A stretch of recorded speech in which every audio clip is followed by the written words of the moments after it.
ചങ്ങായിമാരെ നമ്മുടെ രാജ്യത്തുണ്ടല്ലോ ഇപ്പൊ നമ്മുടെ ദേശീയ പതാകയെ വല്ലാണ്ടെങ്കിൽ സ്നേഹിക്കുകയും കപട രാജ്യസ്നേഹം കാണിക്കുകയും ചെയ്യുന്ന സംഖ്യ കണ്ടില്ല. നമ്മുടെ ദേശീയ പതാകയോടോ നമ്മുടെ രാജ്യത്തോടോ ഒരു സ്നേഹമില്ല നമുക്ക് കൃത്യമായിട്ട് അറിയാം. എന്നാൽ അത് വ്യക്തമായി മനസ്സിലാക്കാൻ വേണ്ടി ഞാൻ നിങ്ങൾക്ക് ഒരു വീഡിയോ കാണിച്ചിട്ട് ആ വീഡിയോ കാണുമ്പോൾ നിങ്ങൾക്ക് അതൊക്കെ കൃത്യമായിട്ട് മനസ്സിലാകും. പ്രമുഖ ജേർണലിസ്റ്റായ ശ്രീകുമാർ ശേഖർ സാറാണ് ഈ കാര്യം വ്യക്തമാക്കുന്നത്. അത് നമുക്കൊന്ന് കണ്ടിട്ട് വന്നാലോ. 1947 ജൂലൈയിലായിരുന്നു ഇന്ത്യൻ ഭരണഘടനാ അസംബ്ലിയിൽ ദേശീയ പതാകയെപ്പറ്റി ചർച്ച നടന്നത്. അക്കാലത്ത് 3 ആവശ്യങ്ങളാണ് RSS മുന്നോട്ട് വെച്ചത്. ഹിന്ദുവിന്റെ രാജ്യം ഹിന്ദുസ്ഥാനാകണം, അവരുടെ ദേശീയ ഭാഷ ഹിന്ദി ആയിരിക്കണം, അവർക്ക് വേണ്ട പതാക ഭഗവത്ധ്വജം എന്ന കാവിക്കൊടിയായിരിക്കണം. ഇവ നേടിയെടുക്കാനായിരുന്നു 1947 സംഘപരിവാറിന്റെ യുദ്ധം. സ്വാതന്ത്ര്യ സമരത്തിൽ പങ്കെടുത്തില്ലെങ്കിലും ഈ ആവശ്യങ്ങൾക്കായി അവർ സജീവമായി. ഈ പരാജയപ്പെട്ട പോരാട്ടത്തിന്റെ ലിഖിത രേഖകളായി RSS മുഖപത്രമായ ഓർഗനൈസറിന്റെ 1947 ജൂലൈ ആഗസ്റ്റ് പേജുകൾ നമ്മുടെ മുന്നിലുണ്ട്.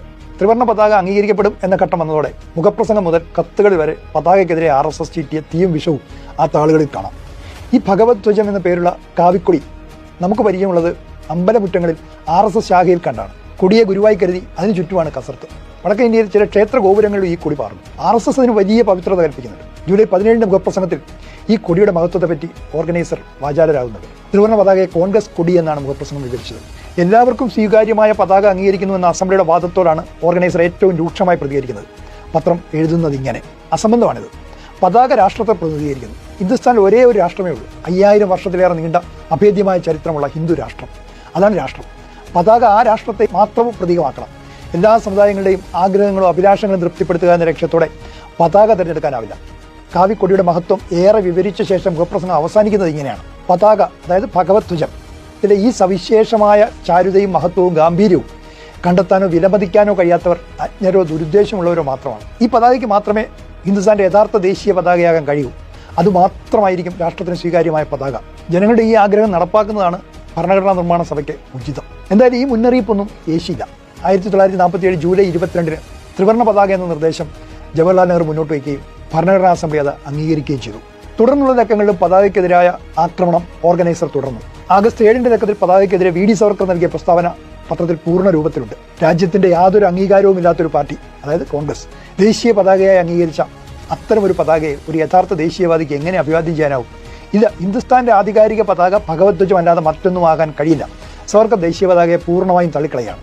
ജൂലൈ 3 പത്രത്തിൽ അന്നത്തെ സർസംഘചാലക MS ഗോൾവാൾക്കറുടെ പ്രസംഗമായും ഇക്കാര്യമുണ്ട്. ഭഗവത്ധ്വജം ഉപേക്ഷിച്ച് ത്രിവർണ്ണ പതാക സ്വീകരിക്കുന്നത് കാല് വെട്ടി മരക്കാല് വെക്കും പോലെയാണെന്ന് അദ്ദേഹം പറയുന്നു. ആഗസ്റ്റ് 14 ലക്കത്തിൽ വന്ന മിസ്റ്ററി ബിഹൈൻഡ് ദി ഭഗ്വാധ്വജ് എന്ന ലേഖനത്തിൽ സംശയത്തിന് അതീതമായി RSS നിലപാട് വ്യക്തമാക്കി. അതിങ്ങനെ: അതിനാൽ ഭഗവ, അതായത് കാവി നിറമുള്ള പതാക മാത്രമാണ് ഹിന്ദുസ്ഥാന്റെ ദേശീയ പതാകയായി ഉയർത്തേണ്ടതും ഉയർത്താൻ കഴിയുന്നതുമായ ഏക പതാക. വിധിയുടെ കളിയാൽ മാത്രം അധികാരത്തിലെത്തിയ ആളുകൾ നമ്മുടെ കൈകളിൽ ത്രിവർണ്ണ പതാക ഏൽപ്പിച്ചേക്കാം. എന്നാൽ അത് ഒരിക്കലും ഹിന്ദുക്കൾ ആദരിക്കുകയോ അംഗീകരിക്കുകയോ ചെയ്യില്ല. 3 എന്ന വാക്ക് തന്നെ ദോഷകരമാണ്. 3 നിറങ്ങളുള്ള ഒരു പതാക തീർച്ചയായും വളരെ മോശമായ മാനസിക പ്രഭാവം സൃഷ്ടിക്കുന്നതും രാജ്യത്തിന് ഹാനി വരുത്തുന്നതുമാണ്. ഇത്തരത്തിൽ RSS വീരന്മാരും ഗുരുജിമാരും തൊട്ടുപോകരുത് നിർദ്ദേശിച്ച ദേശീയ പതാകയാണ് ഇന്ന് BJPയും സഖ്യകക്ഷികളും എടുത്തു വീശുന്നതെന്നർത്ഥം. ഗാന്ധി വധത്തെ തുടർന്ന് നിരോധനം നീക്കാൻ RSSന് ഭരണഘടന എഴുതി ഉണ്ടാക്കേണ്ടി വന്നത് ഏറെ അറിയപ്പെടുന്ന ചരിത്രമാണല്ലോ. ഗോൾവാൾക്കർ ഇന്ന് ജയിലിലാണ്. ഭരണഘടന ഉണ്ടാക്കിയാൽ മാത്രം പോരാ, അതിൽ ദേശീയ പതാകയെ അംഗീകരിക്കുമെന്ന് കൂടി എഴുതി ചേർക്കണമെന്ന് സർദാർ വല്ലഭായ് പട്ടേൽ അന്ന് നിർബന്ധം പിടിച്ചു. അങ്ങനെ RSS ഭരണഘടനയുടെ 5-ാം വകുപ്പിൽ ദേശീയ പതാകയെ അംഗീകരിക്കും എന്ന് ചേർത്തു. ഇന്ത്യയിൽ ഇങ്ങനെ ഒന്ന് സ്വന്തം ഭരണഘടനയിൽ എഴുതി ചേർക്കേണ്ടി വന്ന ഏക സംഘടനയായി RSS മാറി. RSSന്റെ ദേശീയ പതാക വിരോധം 1947 തീർന്നെന്ന് കരുതണ്ട. 1966 വിചാരധാരയിലും ഗോൾവാൾക്കർ ദേശീയ പതാകയുടെ ആപത്ത് ഓർമ്മിപ്പിച്ചു. 237-238 പേജുകളിൽ ഇത് കാണാം. ഇന്നിപ്പോൾ 40കളിൽ തോറ്റ പോരാട്ടങ്ങളെല്ലാം വിജയമാക്കാനുള്ള പുറപ്പാടിലാണ് RSS നിയന്ത്രിക്കുന്ന കേന്ദ്ര സർക്കാർ. ഭാരത മാതാവ് എന്ന പേരിൽ ഒരു കലണ്ടർ ചിത്രവും അതിനൊപ്പം ആ കാവിക്കൊടിയും ഒപ്പം വന്ദേ മാതരവും തലനീട്ടുന്നത് യാദൃശ്ചികമല്ല.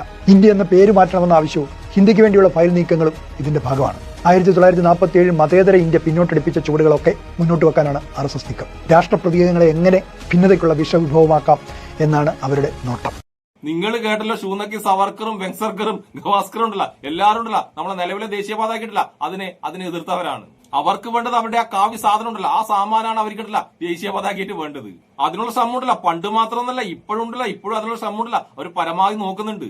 പക്ഷെ ആ കാവിക്കൊടിയെ ദേശീയ പതാക ആക്കാൻ വേണ്ടിട്ട് ഭയങ്കരമായിട്ട് ശ്രമിച്ചു കഴിഞ്ഞാൽ അവരുടെ കച്ചവടം ഉണ്ടല്ല, കച്ചവടം പൂട്ടുന്നു അവർക്കറിയാം. അതുകൊണ്ടല്ല അവർ സൈലന്റ് ആയിട്ടാണ് ആ കളി കളിക്കുന്നത്. ഇനി നമുക്ക് നമ്മളെ സംഖ്യകൾ വല്ലാണ്ട് തട്ടിവിടുന്ന കാര്യമുള്ള BJP അധികാരത്തിൽ വന്ന ശേഷം നമ്മുടെ പ്രധാനമന്ത്രിയെ ശേഷം നമ്മുടെ രാജ്യത്ത് എന്തോ വലിയ വികസനം ഉണ്ടെന്ന് സംഖ്യകൾ അടിച്ചുവിടുന്നുണ്ടല്ലോ. നിങ്ങൾക്ക് അതിന്റെ സത്യാവസ്ഥ മനസ്സിലാക്കാൻ വേണ്ടി ചെറിയൊരു വീഡിയോ കൂടി ഞാൻ കാണിച്ചു തരാം. ആ വീഡിയോ കൂടി കാണുമ്പോഴല്ല സംഖ്യയുടെ ആ തള്ളുണ്ടല്ലോ, ആ തള്ളും പൊളിഞ്ഞോളൂ. നമ്മൾ സ്വാതന്ത്ര്യത്തിന് ശേഷം ഇത്രയും ഒരു ഭീതിതമായ മോശമായ ഒരു കാലത്തിലൂടെ നമ്മൾ കടന്നു പോയിട്ടുണ്ടാവില്ല.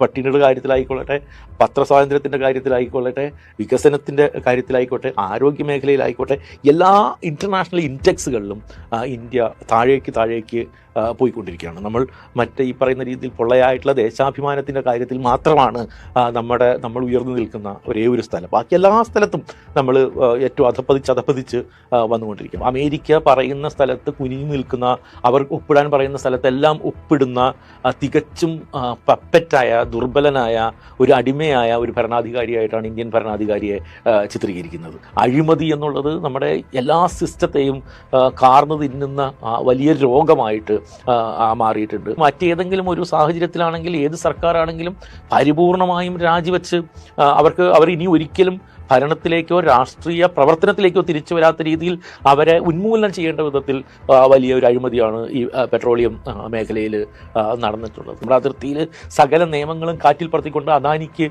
പ്രൈവറ്റ് ഫേം തുടങ്ങാനായിട്ട്, അത് എത്രയോ കാലത്തെ പാകിസ്ഥാൻ അതിർത്തി എന്ന് പറയുന്നത് കൃഷ്ണമണി പോലെ സൂക്ഷിച്ചുകൊണ്ടിരുന്നതാണ് ഇന്ത്യ, ദീർഘകാലമായിട്ട് സൂക്ഷിച്ചുകൊണ്ടിരുന്നതാണ്. നമ്മളെപ്പോഴും ചർച്ച ചെയ്യുന്നൊരു വിഷയമാണ്. പക്ഷേ ആ അതിർത്തി പ്രദേശത്ത് ഒരു പ്രൈവറ്റ് ഫേമിന് വിൻമില്ല് തുടങ്ങാനായിട്ട് സകല നിയമവും കാറ്റിൽ പറത്തിക്കൊണ്ട് നിൽക്കുന്നു. അഥവാ ഇവിടെ ഇന്ത്യയിൽ നിയമങ്ങൾ മുഴുവൻ മാറ്റി എഴുതപ്പെടുന്നതും രൂപീകരിക്കുന്നതും അദാനിമാർക്കും അംബാനിമാർക്കും വേണ്ടിയാണ് എന്നുള്ള കാര്യം സകലമാന ജനങ്ങൾക്ക് അറിയാം. ശരിക്കും വോട്ടർമാരാണ് സർക്കാരിനെ തിരഞ്ഞെടുക്കേണ്ടത്.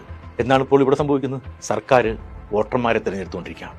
അവർക്കിഷ്ടമുള്ള വോട്ടർമാരെ സർക്കാർ തിരഞ്ഞെടുക്കുന്നു. ജനാധിപത്യത്തിനെ പരിപൂർണമായും അട്ടിമറിച്ചുകൊണ്ടിരിക്കുകയാണ്. വ്യക്തമായ അനീതിയാണ് ഇവിടെ നടക്കുന്നത്. അപ്പോൾ മനുഷ്യരെ പൗരത്വത്തിൽ നിന്ന് എത്രമാത്രം പുറത്തു ചാടിക്കാൻ പറ്റുമോ, ഭയപ്പെടുത്തുവാൻ പറ്റുമോ? നിങ്ങൾക്ക് ഈ ഇവിടുത്തെ എല്ലാ രീതിയിലുമുള്ള ഭരണകൂടത്തിൻ്റെ എല്ലാ കൈകളും ഉപയോഗിച്ചുകൊണ്ട്, എല്ലാ വഴികളും ഉപയോഗിച്ചുകൊണ്ട്, ഉദ്യോഗസ്ഥരെ ഉപയോഗിച്ചുകൊണ്ട് നിങ്ങളുടെ വോട്ടർമാരെ നിലയ്ക്ക് നിർത്തുക, അല്ലെങ്കിൽ നിയന്ത്രിക്കുക, അവരെ തങ്ങൾക്ക് അനുകൂലമായിട്ട് വോട്ട് ചെയ്യുന്നവരെ മാത്രം പൗരന്മാരായി അംഗീകരിക്കുക തുടങ്ങിയിട്ടുള്ള ജനാധിപത്യത്തെ പരിപൂർണമായും അട്ടിമറിക്കുന്ന പ്രക്രിയകളാണ് ഇപ്പോൾ നടന്നുകൊണ്ടിരിക്കുന്നത്. ഇതൊക്കെയാണ് നമ്മുടെ നാട്ടിൽ നടക്കുന്ന വികസനം. അതായത് വർഗീയതക്കും തള്ളിനുണ്ടല്ല, നല്ല വികസനമുണ്ട്. പക്ഷെ സാധാരണക്കാരന് വേണ്ടിയുള്ള ഒരു വികസനവും നമ്മുടെ രാജ്യത്തില്ല. പിന്നെ വികസിക്കുന്നുണ്ട്. അതാരാന്നറിയാം? നമ്മൾ അദാനിയെ പോലത്തെ വൻകിട ബിസിനസ്സുകാരുണ്ടല്ല, അവരൊക്കെ നല്ലോണം വികസിക്കുന്നുണ്ട്. പിന്നെ BJP നേതാക്കന്മാരുണ്ടല്ല, അവരെ കീശിയുണ്ടല്ല, നല്ലോണം വികസിക്കുന്നുണ്ട്.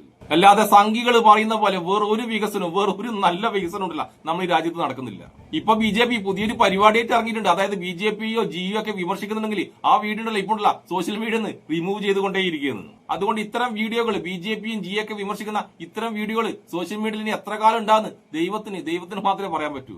അപ്പോഴെന്തായാലും തൽക്കാലം നിർത്തുന്നു. എന്നെ ഇഷ്ടപ്പെടുന്ന എല്ലാവർക്കും എന്റെ ഒരു നല്ല സുലാൻ.